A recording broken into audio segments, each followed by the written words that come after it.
on this episode of the Sorority Chat podcast. Listening to rumors. Like, no, stop, you can't. And comparing yourself to others. This is your journey. Your rush journey is not going to be the same as your roommate, or it's not going to be the same as everybody on your hall. Focus on what you're experiencing and what you can control. Because sometimes there is a little truth to rumors, but what are you going to do about it? You can make sure your social media, you can start working on connections, all the things. Control what you can control and block out the noise. Hey y'all, and welcome to Sorority Chat. I'm Liz Alexander, a designer and sorority alum who's obsessed with all things Greek life. My mission? To bring you real conversations, smart insights, and fun stories that help make sorority living even better. So grab your favorite beverage, get comfy, and let's chat. Hey sorority chatters, welcome back. Today's guest is someone who is a familiar face around here. Families and future sorority members already know her as the go-to voice in recruitment preparation. Trisha Addicks is the founder of the consulting firm It's All Greek to Me and is widely recognized as one of the leading experts in sorority recruitment strategy. Over the past several years, she has helped thousands of young women navigate the process with more confidence, clarity, and realistic expectations. She's now the author of the book, The Rush Bible, which is a practical, honest guide to what recruitment really looks like before, during, and after bid day. I had the opportunity to read an advanced copy of the book, and what stood out to me was how much it balanced strategy with the emotional preparation, because recruitment isn't just about resumes and outfits, it's about resiliency and finding the right fit. Hey Trisha, welcome back. Hey, the gang's back together again. I'm so excited to be here, to see your face. We've been on each other's podcasts a lot, and connected in real life. And so I'm super glad to be here. And I think I need that intro for my book. I like that. Did I write that? I'm like, dang, Liz. Okay, I didn't take notes here. But anyway, thank you so much for having me, for all your support. You're a dear friend, and I'm so grateful for you. Well, I'm glad to have you on. Happy to help you promote the book. You're already on brand in your pink top today, just like the cover. I wore Rush Bible pink, and this is a leap for me. I'm in my Rush Bible pink era, which I did not ever think would happen. Well, there you go. You never know what's coming down the pike, I guess. I know, you never know. Never say never. Yep. So you're known as a recruitment expert, but your own recruitment story actually started with a little bit of disappointment. So take us back to that experience and what that moment taught you and how it shapes advice that you give PNMs today. Not to correct you, but a little bit of a disappointment is a very big understatement. So I went through Rush. I'm from Charlotte, North Carolina, and I went through Rush in 1986 at the University of Georgia. I approached Rush like I approached everything, like, hey, this is just going to happen. And went through Rush, and I did not get a bid, and I was devastated. I was crushed. I was embarrassed. I was humiliated. And I felt isolated in a school where I didn't know very many people. I had a great roommate who did get in a sorority, and she was very kind to me, but she was also super busy.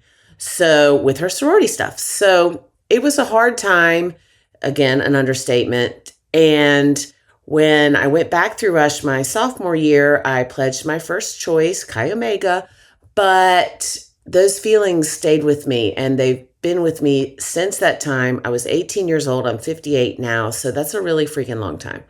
And that is the main reason I started my business. I had helped friends' daughters informally for years go through Rush. And then in 2017, I decided that I should use my powers for good and start my company. It's All Greek to Me. But the reason I started it and the reason I do what I do, because I don't want anyone else to experience what I did. And if I can help that for them, I will and do. Yeah, I appreciate that. And when I read about your story in the book, we had talked about it before previously, but I think it's such a good why for your business. And I think there's actually more value in someone having experienced that low and that failure or whatever you want to call it, right? And then now you're turning around and helping people succeed because you succeeded. And I think there's just a lot more relatability to that than if everything had just been roses and amazing for you. And I think there's a lot of value there. Yeah. I mean, of course, looking back on it now with the lens of my business and my life, it was a complete gift. At the time, it did not feel like a gift. But yeah. I do feel like that has given me empathy, understanding, and also I take really seriously the goals and the hopes and the desires of our clients and young women who are going from high school to college, or if they are already in college. It's important. It's an important thing to find your people. It is, to me, the most important thing about college. A lot of people might not agree with, but to me, finding your people and making connections is everything. Yeah, I would fully agree with that. You can learn any skill or any subject at any point in your life, but connection, you have to start and you have to build on that because that's really what life is all about. I agree with you. Connections. I say that a lot too. I feel like a broken record there. Yeah. When you first started helping students with recruitment, was there any kind of gap that you saw that really wasn't being addressed at the time? That's a great question, Liz. The biggest gap I saw, and the most important thing that I want people to recognize, is that you have to put in the work. You put in the work to get into college, and you cannot just show up to recruitment and expect things to fall into place. You have to put in the work. And I see or saw people that did not understand that. And it was a hard lesson for them to learn. At what point did you realize, all right, this is a full-fledged industry and I'm a pioneer of that? In 2017, I looked around and there was nobody doing anything remotely like it. I mean, there were people that for years had been doing packets or helping people prepare for Texas Rush, which is a whole other thing. But there was nobody who was doing it all over the United States for any school. And I recognize there was a huge need for that.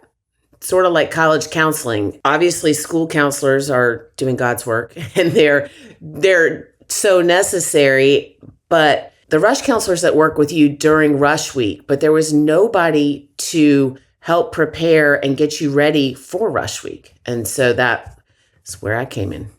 Yeah, I mean, I think back to my own experience and I just strolled in there, didn't have a clue what was going on, went through the experience. It turned out fine, but we're living in a very different age now. I was about to say, yeah. And, a lot of people who showed up like you and I did, and for you also, it worked out.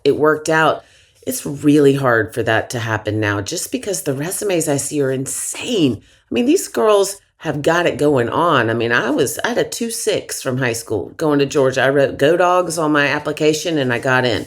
Like, that is not a thing anymore. It was also like in the dark ages. So there's that. There's pros and cons, right, to the different generations of growing up. Right. What made you decide that this was the right time to write the Rush Bible? And was the book always something that you thought you would do? Or was there a point where it became obvious that you wanted to do it? Okay, so I have always wanted to write a book and started different books over the years, but nothing just stuck in my brain. And so I was in the documentary Bama Rush. And Bama Rush, I'm not throwing shade at the documentary, but it did not deliver what I know people wanted, which was a real look inside Rush, what's happening, and how to navigate that process. So it came out. I started watching it at 7 a.m. I paused it halfway through, and I looked at my husband, who I made get up and watch it with me, and I said, this is my book. I am the only person that can write this book. And that was the moment. That was May of 2023. And we're coming up on May of 2026. And so 3 years in the making. It's coming out almost 3 years to the day. That is wild. Talk about preparation. Yeah. Talk about preparation and putting in the work. It's been a complete labor of love, but that's a lot of information to get out there. And I wanted to do it as accurately as I could and to make it entertaining as well as informative. Yeah, and I would agree that you did that. It was very approachable, digestible, and accurate. And so, you think about sitting down to read a book about going through Rush, like, oh, geez, like, what am I in for? But it was a very quick read. And I mean, I, as a 40-year-old woman, was still very engaged in hearing the stories about some of the folks you've worked with, your own stories, and then like what's going on various campuses, because I don't know the behind the scenes stuff, but you do. Right. Yes. And I'm a little annoyed right now with you because I forgot that you're only 40. Like, why are we friends? Why are we such good friends? And we're so far apart. Okay, whatever. I have friends in all different age brackets. So what you're trying to say is you have old friends too. It's fine. Whatever. Old and young. Mm-hmm. So speaking of young, recruitment has really become much more visible online. You talk about Bama Rush, the documentary that was really spurred from Rush Talk and everybody wanting to see behind the curtain. And so from your perspective, how has social media changed the expectations that students have when they're going into recruitment? So I believe that TikTok, the Rush Talk, and social media, they're great. They're entertaining, interesting, but they are not giving you the information you need to succeed in Rush. And one of the biggest things that I see on TikTok, which again, I'm sure they're very fun to watch, I don't have the time to, are the outfits of the day videos, which is what I believe blew up Rush Talk. But I think the important thing to take away from that is you do not need to have those brands to be successful in Rush. You do not need to spend a ton of money on brands and your jewelry. It's all about showing up authentically. And those TikToks, while entertaining, I think can be sort of dangerous because I don't want someone mortgaging their house, which I've heard stories of. Yeah, I'm not Wow. exaggerating. To get these outfits or to, have the perfect bag and all that stuff. That's not what's important. What's important is that you're presenting yourself well. You can do that in rented clothes. You can do that in Target. You can do that in Walmart, wherever, or borrowed clothes. You do not need to spend a ton of money on brands to be confident and present yourself well. I appreciated that theme throughout the book. I was slightly surprised to read that because I thought, on the OOTDs, that is what you're seeing. You're hearing all these brands and all of these things, but now I understand better what you're saying. Like, it's very polarizing. It may not represent you well. You're trying to show up potentially in an inauthentic way, and that will backfire on you.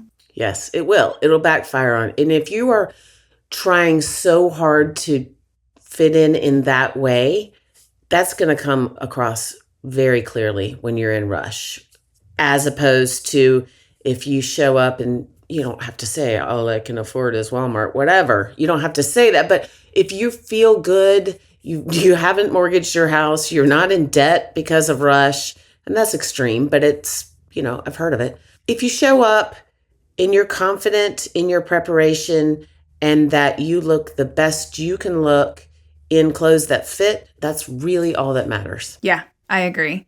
Is there one big misconception that you see from social media that you would say, that's not right? That you have to be skinny, blonde, beautiful to be in a great house or a great house that fits you. I've never picked a friend because they were skinny, blonde, and beautiful. And that is not what sororities are looking for. They're looking for genuine, authentic, kind, supportive friends. Mm-hmm. Yeah, that is very true. That's very true. If somebody can only read one chapter of the book, which one would you tell them to read?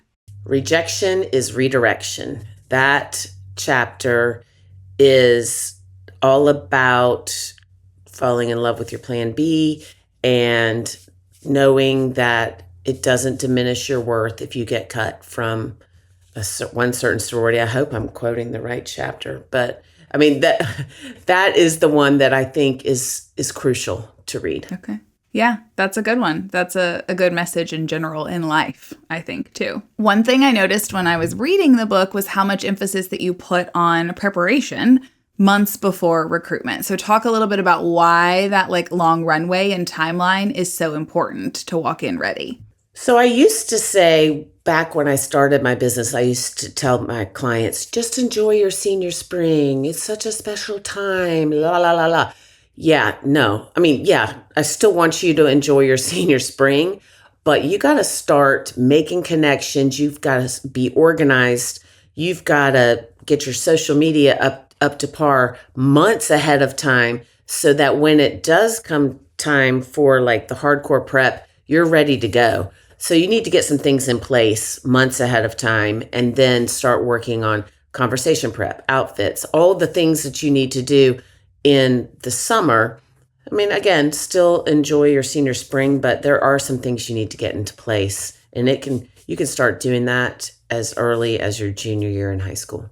Well, and I would argue then it's less stressful. You're not feeling pressure that way. You're just going through and really paying attention to what you're putting out in the world on social and thinking about, what represents you well as far as your attire. And you can kind of slow roll it instead of trying to like cram it a couple weeks before you leave for campus. You should answer my own question. I was going on and on and on, and you like nutshell. I'm good at that. Yeah, you are. I feel like I just need to carry you around and have you be my spokesperson. I mean, we could work something out, I'm sure. I'm a pink girl. Like you have time. Yes, it would. It would. I wore this for you. I know. I like it. It's very Elwoods. I dig it. So what is one mistake that you see students make every single year? Like you're just like, why can't we stop this mistake? Listening to rumors. Like, no, stop. You can't. And comparing yourself to others. This is your journey, your rush journey. Everyone gets to one bid, hopefully. Everyone gets to one bid. And the way you get there is not going to be the same as your roommate, or it's not going to be the same as everybody on your hall. So if you're listening to people saying, oh, I got asked back to all of the houses, la, la, la. And if you didn't, that's going to derail you. So stay in your lane, control what you can control. Don't listen to rumors, and remember that it only takes one. I have had people go through rush with one house the entire time, and that's all. It doesn't matter how they got there. They're still there on bid day. Yeah, that's true. It is so hard. In the book, you call it quieting the noise. It's so hard to do that with social media and just all the messages that we have coming at us. And when you're 18 years old, it's even worse, right? You feel like this is important information to absorb. And you're saying the exact opposite. Like, cut it out. Don't listen to it. Just focus on what you're experiencing. Focus on what you're experiencing and what you can control. Because sometimes there is a little truth to rumors, but what are you going to do about it? So what if I had a Zoom last night and I was talking to a bunch of moms and daughters, and they were like, well, I heard that they're making their slideshows right now, so we should. I was like, okay. What are you going to do about that? You can't control when the sorority makes their slideshows. So what can you do? You can make sure your social media, you can start working on connections, all the things.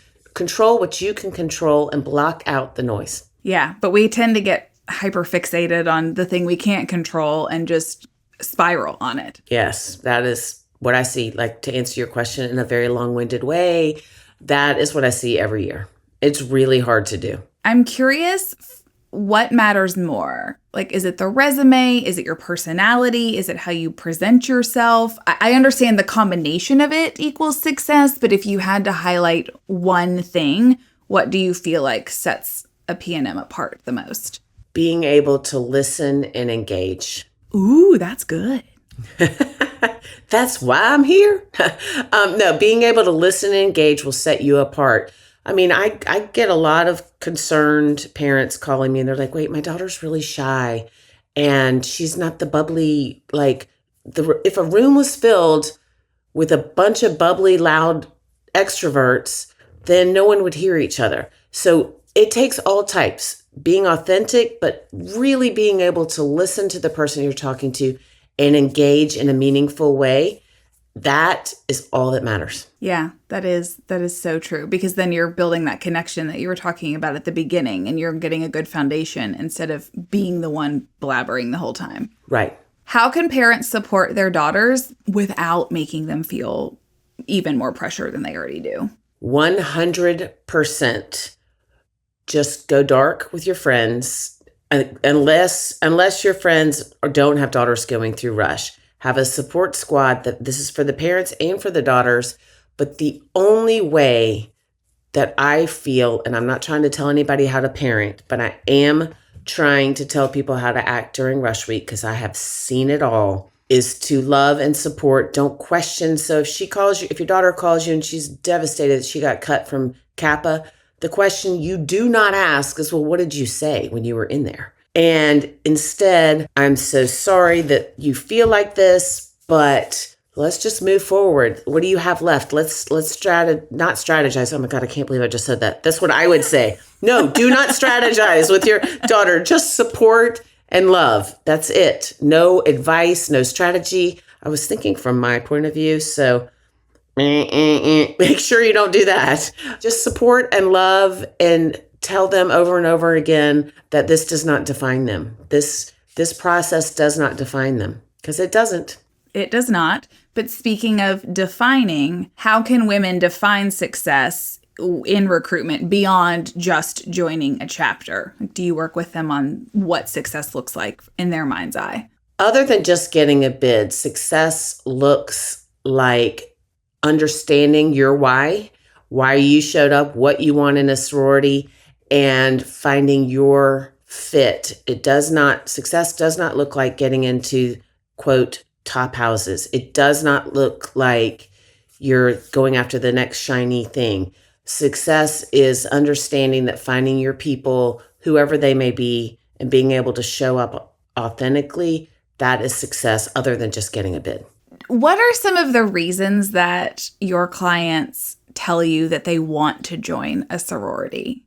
Pretty much the main reason that is that they want to have a group to hang out with. They're looking for that connection. That's it. Okay. I wasn't sure, if there were reasons as far as like taking leadership or resume building or anything like that. But that is a genuine, very good reason to join, is to have a community. I don't really hear that. I think across the board, and I'm sure there are outliers, but across the board, it's just wanting to have your people. That's it. Your community. I mean, I know that was my reason. I went to a teeny tiny high school. I graduated with 90 people. And I was like, in college, I want to go somewhere big where we're not all on top of each other. Everybody knows each other's business. But I knew enough to know I needed to have some sort of like anchor point and group to go back to. I wasn't an athlete, so Greek life seemed obvious to me. My dad always spoke so highly of his time in his fraternity. And I thought like, I want to do that. Let's see what that does. Yeah. And I think it's important to note, I'm a Rush consultant. I wrote a book about Rush, but it really doesn't matter how you find your people. It matters if you find your people. So, if you're not into Rush, don't do it. But make sure that if you're into your church, join the Baptist Student Union. If you're into theater, find a theater club. But it doesn't really matter what you do as long as it's authentic to you and that you do it. You've got to put in the effort no matter what you want to do. You've got to put in the effort to find your people. You have to keep your dorm room open and you have to make connections that way. Yeah. Just a little bit of effort goes a long way, I think. Yes. What is your advice if a student does not get a bid? First off, take the time to feel the feelings because it sucks. I've been there and it's really, really hard. But also understand that it's not the end of the world and still show up in all those other places, classes, meeting people in the dining hall, all the other places. And if you do decide to go back through Rush the next year, 1, buy the book, the Rush Bible, or 2, reach out to me and we can help you navigate that. And if you don't do either one of those things, just make sure that you remember that this also doesn't define you. Yeah. You keep saying like find your people, whether that's like Baptist Student Union, whether it's Greek life. Like to you, what does finding your people actually mean? Finding your people means finding people that you trust, that will show up for you, that you will show up for, or who you will show up for, and finding a community in good and bad times. That sounds so cliche, but it's true. finding your people doesn't mean finding people to go out with you all the time. I mean, they can do that, but they also need to have the other parts too. Yeah. I mean, again, as you get older, the more that you see that these cliches are so true. They're cliche for a reason. We're all saying them for a reason. And so the earlier you can heed that advice, the more benefit you're going to get from that advice. Good point. All right, let's do some rapid fire questions. Okay. What is one thing every PNM should stop worrying about? Brands. Yes. One thing every PNM should start doing. Preparing. Most underrated part of recruitment.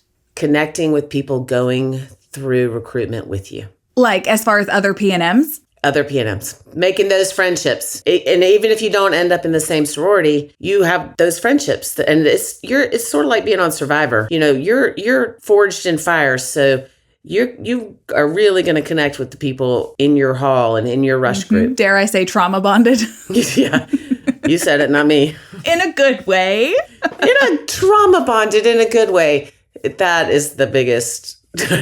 No, there is no good thing about trauma bonding, but go ahead. No, you're right. It's a very emotional experience. Yes, and that's what's bonding you. You're going through it together, and there's a lot of highs and lows packed into a week or whatever the time frame of recruitment is. That's what I mean. Yes, I knew what you meant.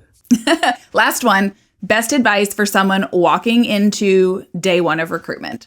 Breathe, take some time to center yourself. Remember who you are, remember why you're there, and listen. Very, very good advice. Sister, I could talk to you all day. I'm so glad you were able to come on. Everybody needs to buy the book. If they want to connect with you, want to buy the book, tell them where to do it. Follow me on Instagram at Rush with Confidence. I give tips, tactics, all the things, and you can Google the Rush Bible, or you can go to the link in my bio at Rush with Confidence. Or you can go to my website, TrishaAddicks.com, or my company website, itsallgreektome.org. Well, and I think it's also worth mentioning you're speaking now through Greek University, so you're available to come to campuses. You want to talk about that for a sec? Yes, I haven't done it through Greek University yet. This is relatively new, and thanks to you for the connection. But I'm excited to have the opportunity to talk to people in person. Amazing. Well, I know they'll love you just as much as I do. Thanks for coming on, Trisha. Thank you. Thank you so much for having me. Let's do it again.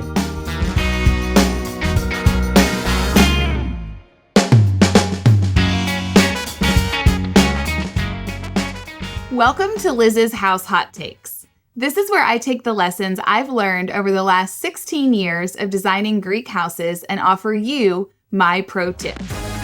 Here's today's house hot take. Your lighting temperature matters more than you think. Mixing cool white bulbs with warm bulbs in the same room brings chaos.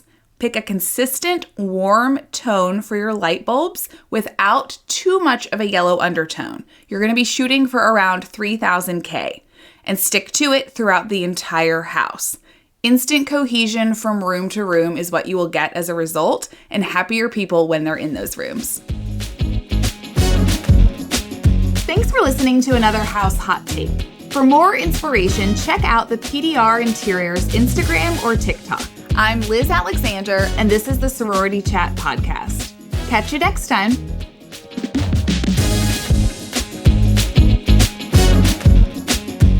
Thank you so much for tuning in. If you're listening on a podcast platform, make sure to follow the show so you never miss an episode. And if you got something out of today's conversation, we'd love for you to leave us a 5-star review. It helps us reach more listeners just like you. If you're watching on YouTube, be sure to check out this video right here or this one over here. And don't forget to like and subscribe. It really helps us out. I'm Liz Alexander, and this is the Sorority Chat podcast. Catch you next time. This podcast is produced by Collier Landry for Don't Touch My Radio. Copyright Liz Alexander.